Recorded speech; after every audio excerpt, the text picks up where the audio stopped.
এটা হলো একটা সিপিআর মেশিন। যদি কোনো কারণে হৃদযন্ত্র বন্ধ হয়ে যায় তখন রোগীর রক্তে অক্সিজেন পৌঁছানোর জন্য বুকের উপর অনবরত চাপ দেয়া হয় এই মেশিন ব্যবহার করে।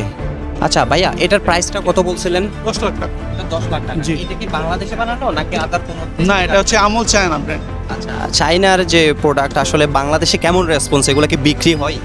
অবশ্যই এটা আমরা নিয়ে আসছি বিকজ অলরেডি তামিম ইকবালকে সিপিআর কিন্তু দেওয়া হয়েছে। হ্যাঁ, তো এটা তো হচ্ছে ম্যানুয়ালি ডক্টর দিয়েছে, তো এটা আমরা মেশিনটা নিয়ে আসছি যেটা অটোমেটিকলি হচ্ছে সিপিআর দেবে।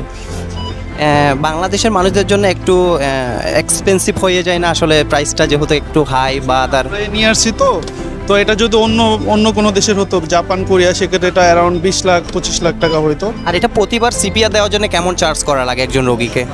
সেটা আসলে ডক্টররাই নির্ধারণ করবে, সেটা আমি আনুমানিক একটা আইডিয়া দেওয়া যায় যেহেতু আমাদের সাধারণ? আনুমানিক আইডিয়া দিতে পারবো। এটা হচ্ছে হসপিটাল নির্ধারণ করবে যে সে এটার জন্য অ্যারাউন্ড কত নিতে পারে। আমি মনে করি যে 1 লাখ টাকা হচ্ছে। এটার সাথে ভাই কি কি ইনক্লুডেড? এটা যেহেতু সিপিআর এটা মেশিনটা আছে, শুধু মেশিনটা ইনক্লুডেড। এটা জাস্ট হচ্ছে একটা পুতুল, যেটা এটা দেয় না, জাস্ট এটা আমরা ট্রেনিং পারপাস দেখানোর জন্য রেখেছি। আর এটা কি এটার সাথে না না, এটা হচ্ছে আলাদা, এটা আলাদা ডেফিব্রিলেটর, এটা আলাদা। শুধু এই ডিভাইসটাই মেইনলি? জি জি, সেই।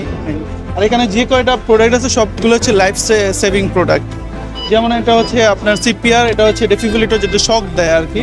আর ওটা হচ্ছে এডি মেশিন, যেটা হচ্ছে আপনার যে কোনো সেক্টরে অথবা আপনার হচ্ছে আউটফিল্ড, যেমন হচ্ছে স্টেডিয়াম লাইক দ্যাট, বা আপনার হচ্ছে স্কুল কলেজ, যেখানে হচ্ছে হার্টের সমস্যা হয়। তো দেখতে পাচ্ছেন এটা একটা সিপিআর মেশিন। তো আমরা আসছি মেডটেক্স একটা ফেয়ারে, তো যেখানের মধ্যে আসলে এই সকল পণ্যগুলো আসলে প্রদর্শিত হচ্ছে, যেগুলো আসলে মেডিকেল হেলথ ইকুইপমেন্ট। তো এগুলো আমাদের জীবন বাঁচানোর জন্য আসলে কাজ করে। বাইরের দেশ থেকে এই মেশিনটা নিয়ে আসার কারণে দাম কিন্তু অনেক বেশি মনে হলো।